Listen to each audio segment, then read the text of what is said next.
আসসালামু আলাইকুম। কৃষিগত চ্যানেলের পক্ষ থেকে জানাই শুভ বিকেল এবং শুভেচ্ছা। আজকে আমরা সাধারণত ভিডিওতে দেখতে পাচ্ছি করলার চারাতে কীভাবে রিং করে সার খাওয়ানো হচ্ছে। আজকে এই সার বিষয় নিয়ে করলার গাছে কতটুকু পরিমাণে সার দেওয়া লাগবে সে বিষয়ে আমি আপনাদেরকে একটু প্রাথমিক ধারণা দিতে চাচ্ছিলাম এই ভিডিওর মাধ্যমে।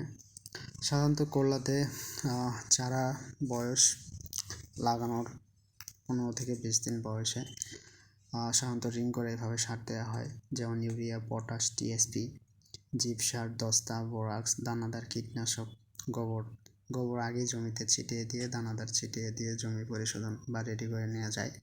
সেই ক্ষেত্রে 15 দিন বয়স চারার 15 থেকে 20 দিন চারা লাগানোর পর 300 গ্রাম ইউরিয়া, পটাশ 100 গ্রাম এই দুটা মিক্স করে সাধারণত করলা চারাতে ফার্স্ট স্টেজে দেওয়া হয়। তারপর চারা লাগানোর 30 থেকে 40 দিন বয়স হওয়ার পর তখন ইউরিয়া 200 গ্রাম, পটাশ 200 গ্রাম, টিএসপি 500 গ্রাম এবং বোরাক্স 2 গ্রাম পার লিটার পানিতে স্প্রে করে সাধারণত আমরা দিয়ে থাকি।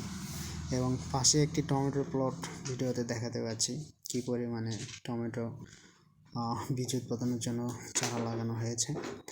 আশা করি আজকের ভিডিওটি আপনাদের সকলের কাছে ভালো লেগেছে।